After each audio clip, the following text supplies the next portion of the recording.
morning, everyone, and welcome to the CMDB webinar from EffectTech. We'll be starting in just a few minutes. Looks like there's one or two other people that are connecting, and we'll get started. I will be watching the chat. My name is Paul Buffington. I'm the moderator for today's webinar session. If you have any questions, please go ahead and post those into the chat. And if someone just confirm that since we are in a listen-only mode where the audio is coming across, if you could go ahead and let me know that you are receiving and hearing everything clearly, that would be great. I really appreciate that. And Rick, I just want to confirm that you're still there with me? I am, Paul. Thank you. Okay. Thank you. Yeah, it sounds like everyone's hearing us fine. So looks like the last couple of people have connected. So I believe we're ready to start, Rick. So go ahead and start, please. Okay.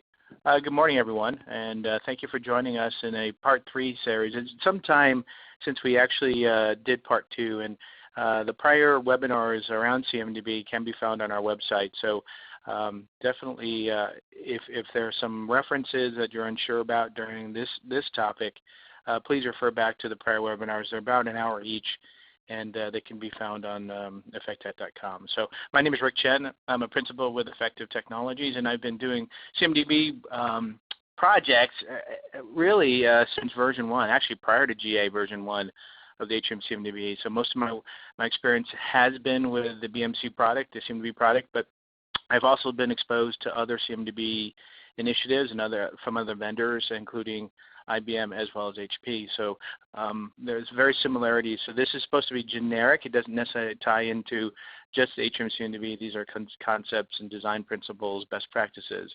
So theoretically, you can apply these to whatever vendor choice that you have selected as part of your CMDB strategy. So Paul, I think we can move on, or I can move on to slide 3. Yeah, I believe you have control. So you can just go ahead and click on the slide. There you go. So with that, we're going to talk about Part 1 and Part 2. We're going to spend a few minutes in highlighting what we had discussed in Part 1, Part 2 of the CMDB. And we'll actually try to wrap things up in terms of a case study and the approach that I have found very successful in implementing CMDB projects. It may run counter to a lot of things that you have done in the past, which is fine, right? But if you are attending this meeting or you're listening on to the webinar series and recorded sessions, one of the things that I have personally experienced with other customers, other projects, is getting more value out of the CMDB. The traditional approach of discovering loading CIs into the CMDB to manage them, there's always appeared to be a gap in terms of doing that work and then ultimately having the IT organization find value out of the CMDB. So meaningful, sustained value. So those are the things that we're going to be focusing on as part of this webinar session, and then tying it up with a case study and why, as a producer of information, the CMDB is a producer of information, why consumers of this information need to be tightly integrated into any of your CMDB strategies, and using that as a forefront to how you build out your CMDB. So we'll talk about that, and we'll actually spend a few moments talking about a case study and the different components that make up a successful CMDB implementation, and open it up to Q&A in terms of comparing what you've seen here with what you have experienced in your current and prior lives doing CMDB projects. So with that, I'm going to move on to the recap Part 1. So in our first webinar series, we talked about the front-end stuff, the planning stuff. So in the planning area of doing a CMDB project, this is I referred to the webinar a lot of motherhood and apple pie analogy of getting a successful project, a CMDB project, or what we call configuration management system, a CMS project, off the ground and getting off the ground the right way.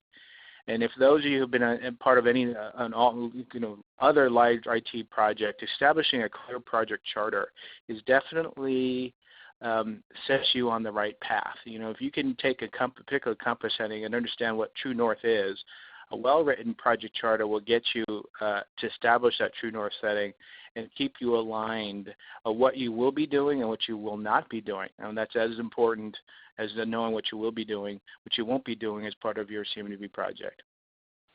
defining the scope. And when I talk about the scope, I'm not only talking about defining CIs and loading them. I mean, that's only a very small, theoretically, a very small aspect of a CMDB project charter.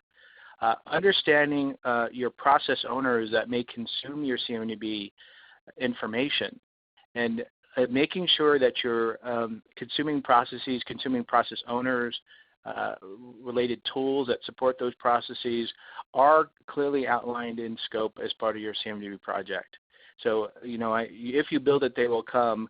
If those of you who have been are listening, you know my position on that. That probably if you build it, they will not come unless you get that buy-in, and you understand what issues those processes, those areas in IT are dealing with, and then looking at it through that lens to how you build out your CMDB is utmost importance. In the first session, we also talked about implementing a CMDB the right way. And I talked about 3 different options of how you can implement a CMDB, loading data, defining relationships, etc. And the traditional model that I've experienced is, doing it via a discovery-based approach, what I call a bottoms-up approach, where you kind of look at what your discovery tools, you may have one more or more, and trying to figure out and load those CIs, load those CI attributes that are discovered in the hope that if you kind of build the sustainable discovery-based approach, that the data will be kept up to date and people will use it. So that is definitely an approach, and you start working through a lot of discovery issues, a lot of security issues, authentication issues. You start working through a lot of class alignment issues, what attributes you care about, attribute mapping. So it becomes a very data-intensive exercise when you take a discovery-based approach. And whether typically you have at least 2 or 3 discovery tools, so each one in turn has its own challenges. Another way, which I call more of a tops-down model, is doing it a service by service.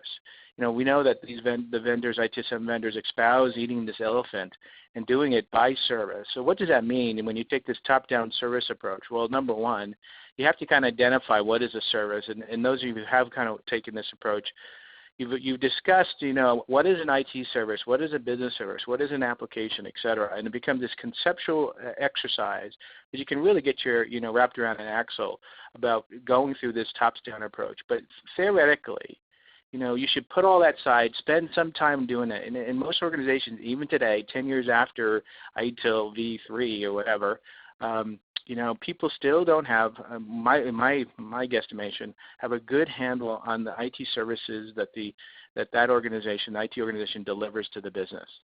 They have a very good handle on critical applications. They have a good handle on SOX-based applications. They have a good handle on security and HIPAA issues, et cetera, PCI issues. But, what are the IT services we deliver? It takes a very interesting exercise when you are dealing with infrastructure services or application services or end-user desktop-type services. It becomes this huge exercise that I would resist, spending too much time on. And, for all intents and purposes, I tend to tell customers, if the applications are where we are at in terms of defining our services, start there, and then maybe do a little bit of refinement, and make it less vendor-centric definition of an application, and start there as the list of your services, quote unquote. So that's a top-down approach, and theoretically, you should be able to identify your top 30 applications pretty quickly. All you have to do is go to your senior management level, find out, hey, what's keeping them up at night. These list of top applications, maybe some data center services sprinkled in if you have the right infrastructure to kind of manage to that and run reports against that, will allow you to quickly define those top 30 applications or top 30 services and model them out fairly quickly. The last approach that we talked about is more of a use case approach. And I talked about the fact that a use case approach is really focused on driving key metrics, key KPIs, and driving value in your CMDB. And it usually focuses on a lot of the core ITIL processes that are managed in the BMT Remedy tool or ServiceNow, et cetera, around ITSM, the incident, the change processes, the problem management processes, and improving key metrics around those core operational processes. So in the case certainly of incident management and MTTR, mean time to resolution, driving down MTTR is a critical goal of any IT organization. And that, by the way, if you've kind of managed, and understanding your key metrics of outages, uptime, availability, et cetera, it's surprising given, the increasing complexity, maybe not so surprising, the increasing complexity of IT that the MTTR is a constant challenge. And we, in other slide presentations, talk about how, IT chases thousands of issues, on a monthly basis, trying to understand and filter out the noise, and then really, spending a lot of time, money deploying tools to, to stop the bleeding, if you will, in a very reactive mode. But a use case-based approach from a CMDB perspective allows me to build out elements of the service, application service, et cetera, and then drive, core KPIs down and improve them, et cetera. And we do that through a rich set of process interlock discussions with incident management or event management, monitoring tool discussions, and you're stitching together all of that against the services that you're modeled out in the environment. If you do it the right way, theoretically you will see meaningful value more quickly. And then we talk about designing a flexible architecture, and that is really looking at all of the piece components that make up a CMDB/CMS solution, a configuration management system solution. And these components are more than just Atrium CMDB. It's more than just CCMDB. It's more than just your basic data repository. It's really building a system, an ecosystem around that core repository that can leverage, interact, read, query, view that data in a very lively fashion, very time-centric fashion, and that these processes and these tools that surround CMDB can interact with that information, get more value out of that information, and then drive those core metrics down or improve those core metrics, whatever, however you look at the improvements from your project charter. So that was a quick recap of the first webinar. And we kind of get into we started going into, in part two, the nuts and bolts of the CMDB and implementing that service model. And I do call it a use case-based approach of implementing a service model, selecting the right classes. And I discuss how there are just so many tinker toys. You have all these tinker toys that BMC provides, for example. You have all these classes. And the object is not to use as many classes as possible. It's clearly not that is the objective. And to use the right set of information, modeling out in the right way, and doing it in such a way that you take a minimalist approach, if you will, to do what is necessary, the minimum necessary to meet your objectives of your CMDB project and nothing more, right? It also talks about a little bit more the role of discovery, and in fact that discovery is not a panacea, although that area, that market has continued to evolve. It hasn't necessarily evolved as far as we need it to, where you can truly identify at the highest level what is my service, what is my application that is important to me, and then discover all the necessary components that make up that.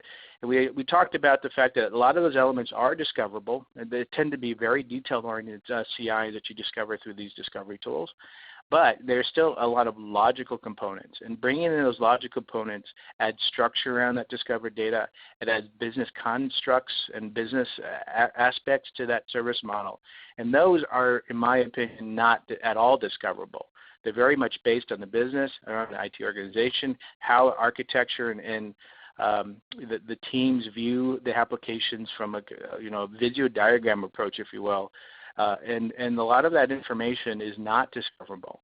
So you have to kind of model that out, use the minimum set of classes, identify the attributes, and then stitch them together through the right relationships. In item 3, we talk about the relationships.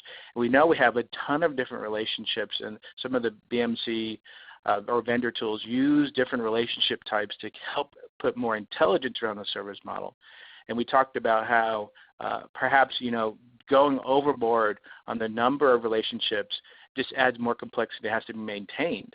And if you have to maintain them, somewhat manually, especially for those logical, non-discoverable CIs, then take a more basic approach, at least in the beginning, and simplifying that to get the value that you're seeking out of the CMDB. And finally, in point number 4, we talked about, the need for the viewing the information in the CMDB, viewing the service models, the detailed CIs, and doing it in a way that is very accessible.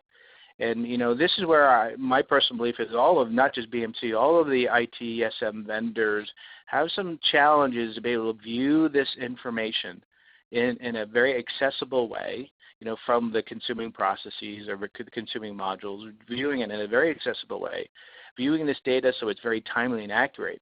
That's one of the issues, by the way, of a typical CMDB project, especially a discovery-based CMDB project. A lot of the time the data isn't as accurate or as timely as we need it to be. We go through this weekly scanning process and a weekly upload or daily delta process.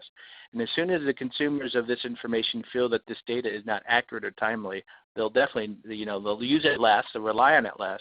And when, you talk about these MTTR incident outage type use cases, they want up to the minute, very accurate, very timely information in the CMDB. And if you kind of listen to that issue and you listen to how BMC, for example, talks about, the CMDB needs to be more static. It needs to be, non-changing values. That's kind of the best practice that not only BMC but the other vendors espouse. Then it runs counter to the information that you need out of the CMDB in a core use case such as MTTR and incident reduction. So how can you justify that?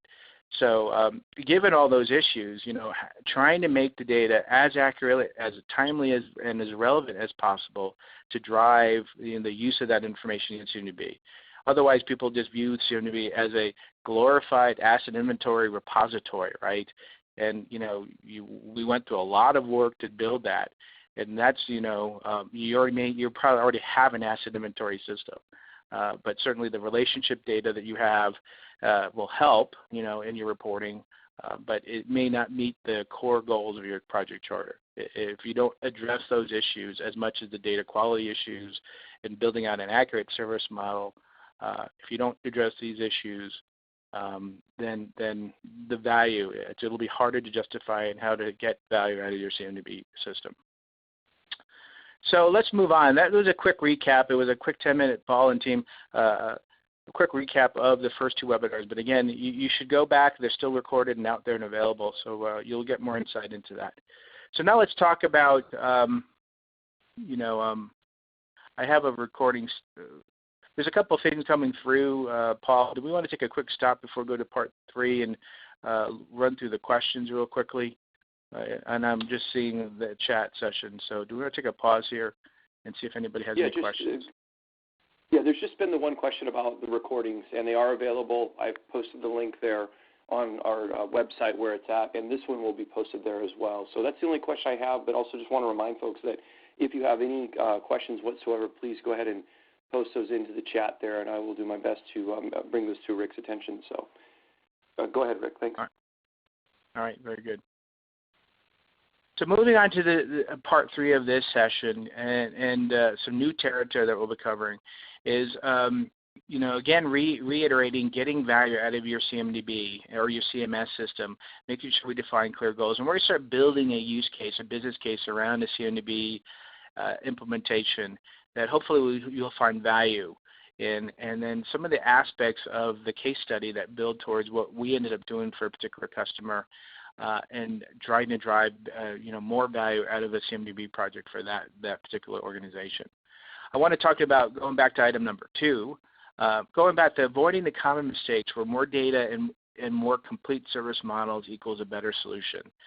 Just building the CMDB out the right way, doing it in a scalable way, and avoiding that common mistake of more is always more. And in fact, in this case, more is less. So talk about item 2 a little bit. Then know the CMDB use cases. We'll actually look at a particular CMDB use case. It's not rocket science. It's around MTTR and mean time to resolution reduction around critical incidents in the environment. So we'll kind of talk about that use case and some key elements as you kind of work towards implementing that use case and key takeaways that you need to consider, or we hope you need to consider. And finally, we'll talk about the aspects of a case study in item 4. So once we cover all those items, we'll move into probably we'll have about 5 minutes at the end of this session to do a quick Q&A, and then close out this webinar. So why a CMDB project again? So in this case, we're going to talk about the project charter one more time, and we're going to talk about, in this case, the core goals of most IT organizations is lowering the support costs. We know through Gartner best practices that, depending if you're best in class or not, you're going to spend up to 18+% of your IT budget just maintaining what you have.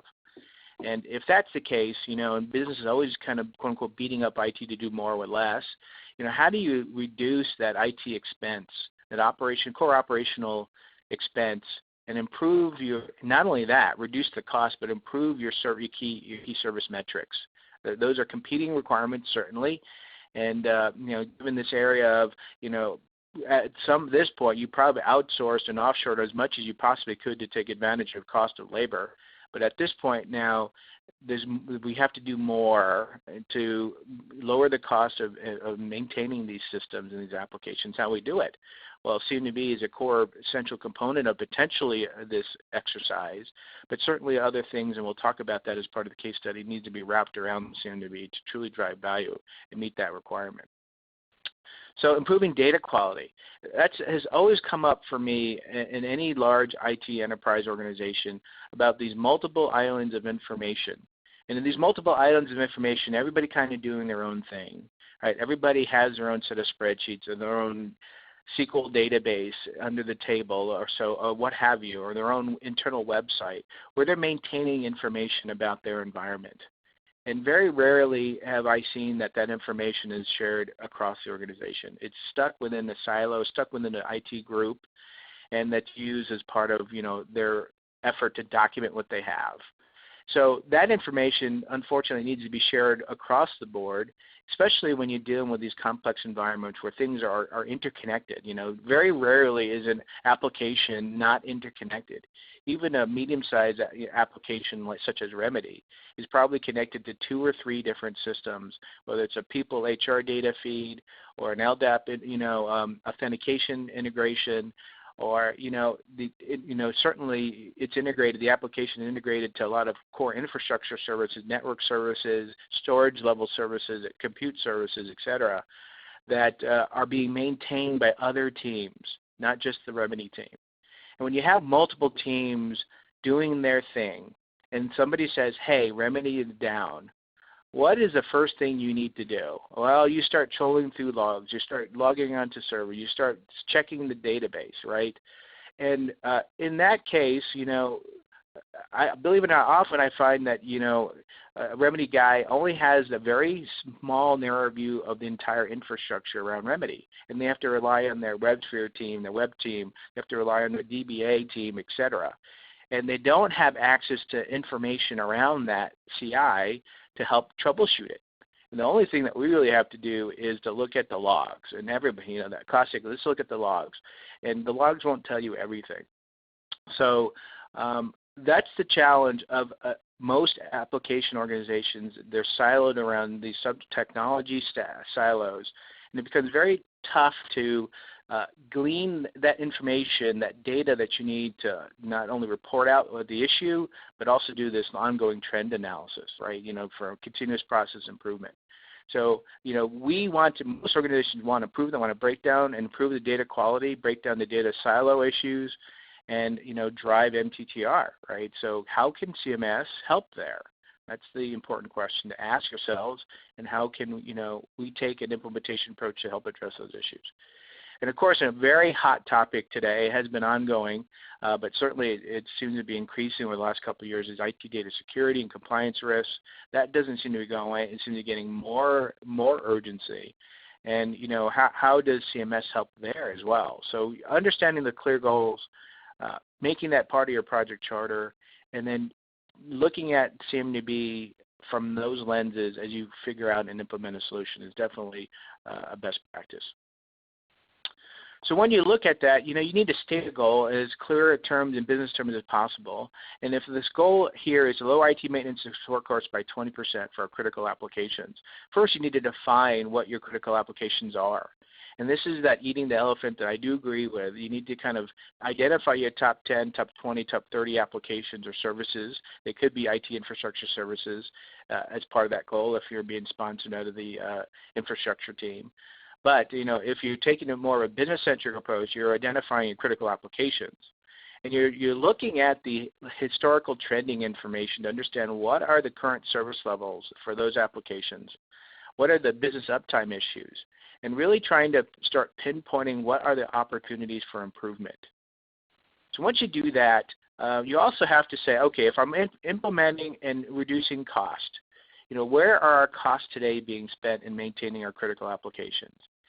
Is it the care and feeding of the system? Is it the work management processes, these small, service requests that are hitting the application teams?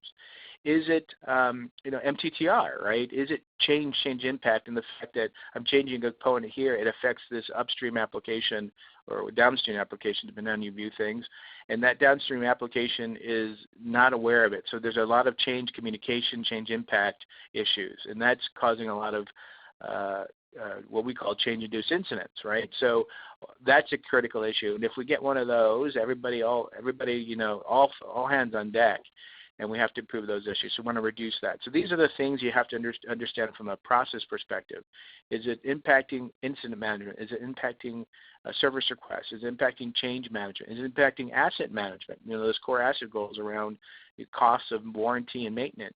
Those are the things that you need to clearly inventory out and build a list of in-scope processes and tools and out-of-scope processes and tools as part of your project charter, and stick to that, because that's a slippery slope if you start blurring those lines.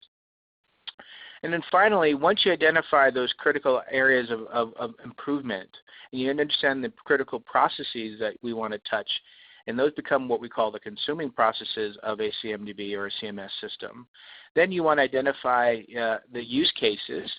And within those use cases, right, you want to identify the CI attributes and the CI types that will support those use cases.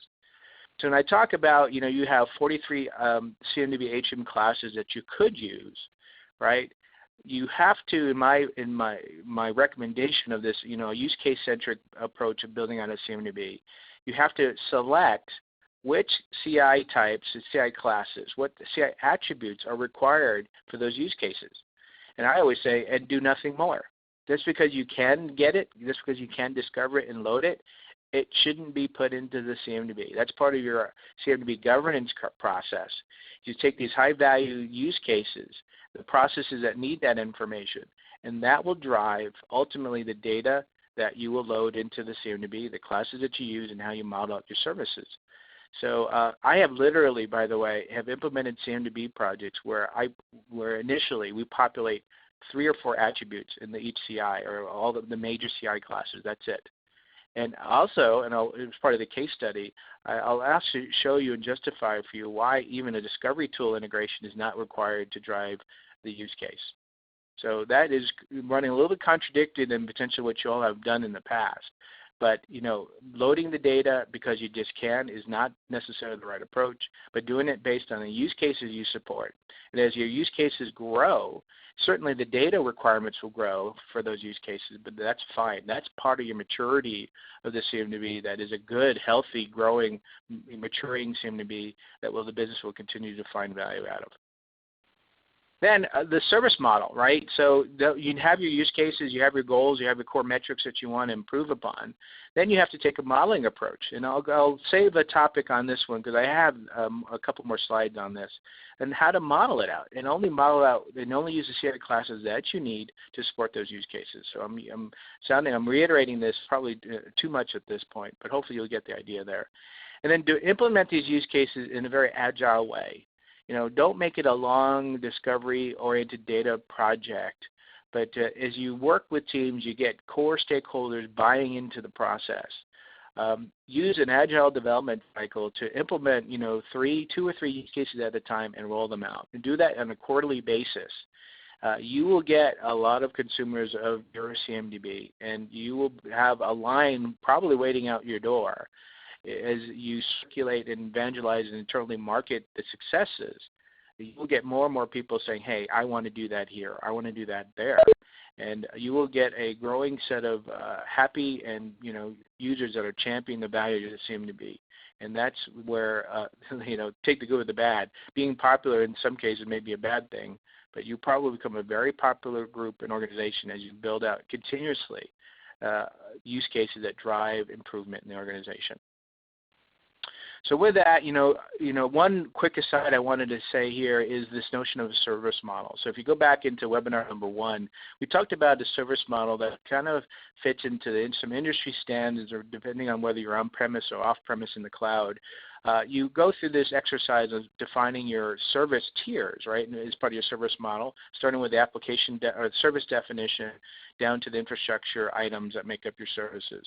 And then you kind of look at the attributes of what you could get, either discovered or non-discovered in other systems or not in other systems. That is the wheel, if you see here, around the configuration data that you could potentially store in the CMDB. You don't have to do that, right? But these are the elements, whether it's status, location, organization, product, cost, relationship information, service level information. All these things are theoretically attributes that could drive populating data in your CMDB. And again, how to do that? It's based on your use cases and the ones that you're targeting. So which data is required for each of the services? So the other thing that which this central question is asking is, once you kind of get a category of possible CI information, what is needed at the highest level service tier elements within your service model of these items, and what is required at the lowest level tier. So one of the things that often happens is I need to know my service owner. So people information may be required at the highest tier of your service model. It may or may not be required at the lowest tier of your service model. It becomes a very difficult area to, by the way, to manage. And I just actually had a meeting yesterday where we talked about this, where from a change impact perspective, people wanted to know who supports, or an incident person, who supports each individual element of the infrastructure. Well, it becomes this exercise of identifying maybe the right group that supports this class of server versus that class of server, virtual versus AIX versus Linux. And it becomes this interesting exercise of defining that and then loading it and maintaining it into the CMDB. Well, where really, actually, what they wanted to know is the service owner. So I'm making a change to underlying CI. I wanted to know the service owner so they can approve that change request. So, that is a lot easier to maintain than maintaining information at this level. So again, have a very clear idea of your use cases. That will drive the data attributes and which tier in the service model those data attributes are required. So those are the things, if you look at that, you look at each tier in the service model. Once you do that, you look at those major CI elements, those classification of data that I've talked about in the prior slide. And then from there, you kind of will build out, this CI class will have these 3 attributes. This CI class will have these 5 attributes. This CI class will have these 6 attributes. That's what's going to kind of emerge. And yes, it may sound kind of onerous. Well, Rick, how do I know that this CI class has these 5 elements and this doesn't, right? So you set up these kind of standards and implementation practices for you. And then, yes, you could go as far as modifying the views of the CMDB to maintain or give a streamlined view. We know some of the core out-of-the-box views are pretty challenging to get through. But then you could absolutely tailor the right views for the right classes and show just that information in a very easy screen versus spread across multiple tabs. That becomes very challenging. Or just a generic view across all the CI types. That's certainly the way these vendors have built their CMDB. But usability, accessibility, all those key attributes that I've talked about of what makes a more valuable CMDB, I would not discount that need to change the views per CI classes to drive the data attributes that people quickly want to see. So hopefully that resonates with you all, and maybe something you have not done as part of any typical CMDB project. So with that, the notion of, well, once I have the attributes, once I have the classes, Rick, how do I model it? And there's a lot of examples. I took this out of I think the documentation of the Atrium CMDB, and it goes out, and here's a very simple service model. It has a computer system here and BMC product underneath here, and it shows relationships between the server and the software products that are installed on that. Great. We know we can discover it. Great. And I would say, well, does your project charter support you building out this type of a very simple service model? And in case you're not doing software license management, which is really an asset use case, right? If maybe you're doing patch level management and compliance, maybe that is a justification. And if that is clearly a use case that you're supporting, then yes, you model it out. But if you're not talking compliance, you're not talking patch management, you're not talking software license management, those are not your core use cases. Just because you can discover that, I would say don't load it. And you would probably want to tweak your discovery implementation or integration to avoid populating these CI classes with discovered data that will not be used. So somebody may use it. The operative word is may. But if you don't have a clear justification, you spend a lot of time, money, and yes, data and storage is cheap. But as we know, the view into the data, adding more complexity to the data now is the negative. Nothing comes for free in life. And you've taken that aspect to the extreme, then item 13 says, heck, why don't you build a service model that looks like this around a computer system? And you can see here, this is also from a BMC, I think, manual. And if you or me, I'm looking at this and I can kind of understand it, right? I can kind of figure out and discover elements in most aspects of this through these detailed discovery tools, or whether they're IBM or BMC products or whatever. You can discover this level of information, but to look at the CI, to render it and view this information in a very easy, accessible way becomes challenging. And if your primary use case is around incident management and quickly resolving the issue, looking at a logical set of CIs that make up a computer system to quickly pinpoint the issue, how does this level of detail help? Well, it's all based on your use cases, right? It may be just a couple elements, or this part of the service model is what you really need to drive the initial 3 use cases, or this and maybe 2 other aspects are required. Again, resist the need to build out this more is better approach, right? That's not necessarily the case. And if you're on these late night calls that a lot of IT operations people are, more is not better. Less is more, and what I need is better, right? So not what I could have, and the use cases are not necessarily coming to the forefront. Don't do that. Okay, so that's the aspect of the data and the information, the model. So once you have it, you go through this approach where you're doing this use case-based model, what I call a continuous improvement approach, and you model out the CIs that are based on the project charter scope and use cases. You do it where benefits are very quickly realized. You take a very Six Sigma approach to extending the service model. You populate these 3 classes, a new set of use cases come up, you populate a 4th class, and you kind of extend your service model. We'll talk about how to maintain service models in just a couple points, but this is a very simplified approach. Again, many projects that I work on, identifying and loading 4 classes. That's it, right? That's all that's needed in these early phases of a project and nothing more, right? So the one negative, by the way, that I will caution you on is if people manage to start looking at your CMDB as a complete inventory of the environment, you're not going to get it with this approach. I want a complete inventory of all my servers, all my DBs, all of my Oracle licenses. I need all that out of the CMDB. So that, again, are very asset-centric use cases. If management is expecting that at your CMDB, I would actually push back on that and saying, I got that, Jane or Jim, this is not an inventory system, right? What this is building is a value-based implementation to drive critical improvements in the organization. And over time, we will build out a complete view of the infrastructure, but we're taking a very use case-driven approach, and we're driving key metrics around these critical applications. Our top applications, we're going to improve uptime, availability, quality of service. That's the approach. It's not an inventory management system. So if you can reset that or recommunicate that enough for people to get it, then that con becomes manageable. Okay, so moving on. So finally, we can start looking into the core use case of this upcoming case study around MTTR, mean time to resolution. And certainly, this is a nice slide that Paul helped me put together, by the way, is, spending information and leveraging a CMDB to understand these critical aspects: mean time to identify, mean time to know, mean time to recover and repair, and mean time to fix. Those are the critical elements that make up overall mean time to resolution.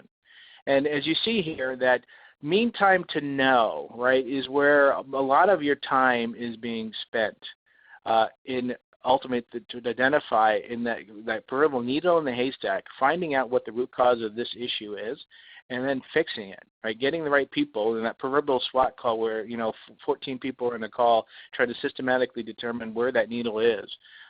That's where most of the time is spent, in most typical outage scenarios. So as you kind of pivot towards, understanding the mean time to know, mean time to resolution issue, one of the things we'll start talking about is what are the elements of your CMDB project that expand the scope of potentially a CMDB, making it not just an Atrium, quote-unquote, Atrium CMDB project. So the exercise we're going to go through is, improving MTTR for critical applications, my top 30 applications. In this case, what are the technical elements of the upcoming case study that made up this case study? So here's a list of technologies from a technical scope perspective that were required to pull off improving MTTR. It involved BMC remedy incident management. Well, it involved integration, by the way, to the underlying monitoring tools. And what monitoring tools are not integrated to remedy today? That's common practice, by the way. And you look at the integration, you kind of go, the integration may or may not be really rich.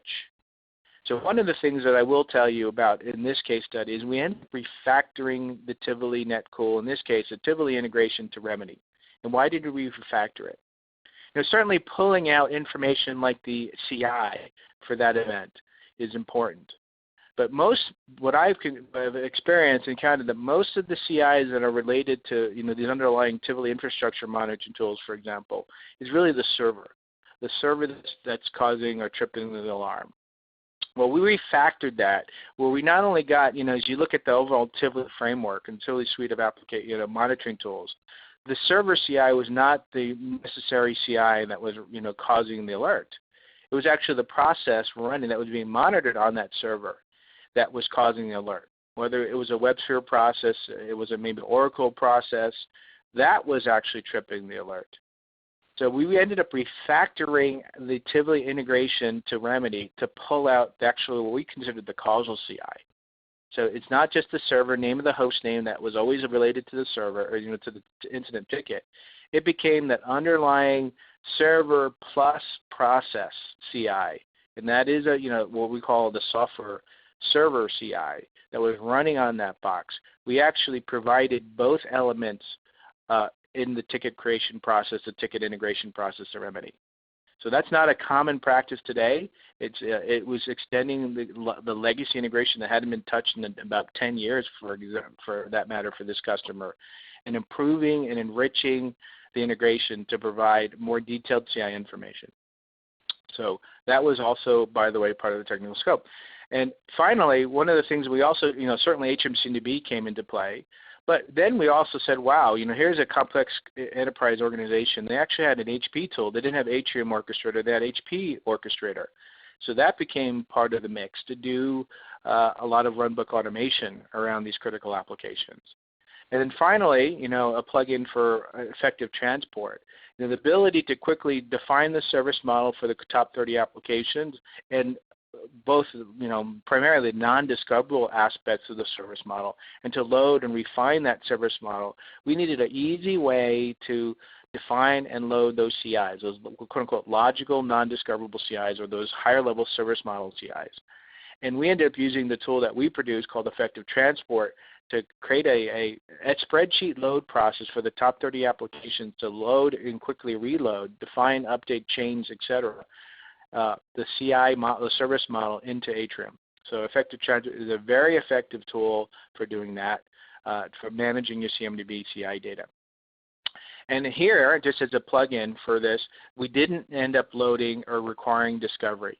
So for some of the core MTTR use cases, discovery data was not required, believe it or not. Okay, we had since expanded the use of it, by the way. Use cases did come up, subsequent use cases did come up, and for sure, discovery became a requirement, and we integrated discovery tool into the Atrium CMDB implementation. So those are the technical components. The implementation scope was certainly defining the service models and their relationships, and we actually used a single relationship type to build out the service models. We used effective transport and built a repeatable process for the organization as part of ongoing operations to define the logical service models, load them into non-production, get them validated, and then load them into production. We didn't use the standard BMC tools in this case. So we used the transport spreadsheet model, and it was an easy process, by the way, to kind of define the CIs as an inventory and a spreadsheet list, and then connect them up and load them, and using the tool was a pretty effective a way for us to do that. The number of attributes, we kind of went through this data attribute mapping exercise, and in this case there were less than 5 attributes, and there were non-discoverable attributes that made up our service model in the various classes: CI name, the description, priority, one element or a couple elements of the product cat, but that was it. Other than the core system level attributes like recon ID, that was all that was required, by the way, to drive and meet our MTTR requirements or use case requirements. So we didn't go nuts there. And then we ended up, as part of the implementation, building a very extensible integration to the HPOO tool, the Operations Orchestrator tool, to do what we, runbook automation workflows. And we developed that integration that was very data-driven, right? It was using web services. And the HPO ended up doing what we considered these automated health checks and automated searching of the CMDB. So we actually have executed, in fact, Remedy and HPO has the ability to do this in this particular use case or case study, to be able to search the CMDB automatically. And if you have these runbooks be able to search the CMDB automatically, it can react to attributes that are in the CMDB and then continue on with the workflows. Instead of hardwiring all those workflows in the HPO runbook itself, it was more data-driven, more data dynamic, so that based on this generic workflow that fits across more than just one particular application, it will query the CMS for information and then take the right decision logic step to run these more generic health checks across the environment. So that's what the integration between Remedy and HPO, the goal is, and we continue to evolve that, by the way, even to this day. But part of that searching also, by the way, was to search the Remedy ticketing database for related CIs and their open tickets. So those are the things that we ended up doing. We kind of laid the foundation in the initial phases, and we quickly deployed out to the top 30 applications. All right, so that one, and then finally the results. So in this case, improving MTTR, we piloted it, and we're continuing to expand beyond the initial pilots. We ended up finding that users were seeing more enriched incident information with the status of related CIs, the current status of related CIs, not from a traditional Atrium CMDB status of the CI. Is it deployed or not? Is it down or not? Is it impaired or not? But the incidents that were being triggered by these various activity monitoring tools were enriching that initial triggering incident or event with dependent CI relationships. So if oftentimes when we're getting these application type events or monitoring tools that are tripping alerts, it's due to some back-end CI that is causing communication issues or challenges or et cetera, et cetera. That's some of the core use cases that we were focused on, not just up or down type events, but we were looking at these kind of more transaction-oriented events that are dependent through the different layers and different stacks of the organization. And when we were getting those type of alerts being created in Remedy, we would actually enrich that ticket with the status of related CIs. And we were enriching that ticket with status related CIs that are having up and down type information. So that was very helpful. So in the key core use case of, let's say, Remedy, when Remedy is down, we would run these generic status health checks that were triggering up or down status on the related database, the related storage, the related server, to be able to give you the overall health of, well, Remedy is kind of a health check, or the tripping alarm was Remedy is down, and then we would actually interrogate all of the CIs and even some downstream CIs that may have impacted Remedy to give the overall health check, and we would quickly pull that into the ticket and get this overall status. So that will help us quickly identify in that meantime to know phase, what is that causal area that is maybe causing my service to be impaired. So those incidents were automatically updated with those health check results. The customer was more quickly able to pinpoint the potential issue. Getting 10 or 15 people on a SWAT call, we'd actually ping the individual. We find we could ping my counterparts, and they would say, yeah, we're having an issue. So we would avoid this kind of very turbulent triage SWAT process where we could quickly say, this system integrated, CMS, CMDB integrated to this, using event enrichment, using these automated runbook health checks, we're able to more quickly pinpoint the issue, get the right people on the call, and in fact avoid, in the very first use case when we piloted, we avoided a duplicate outage call. And that was a huge improvement that we saw out of the gate with this approach that we ended up taking. And the final aspect that we ended up doing here was certainly these extensible components. We did a lot of foundational work, but the idea was to kind of get these initial use cases out and to run them into all of the critical applications, developing those extensible framework, those extensible integration approaches, more data-driven approaches.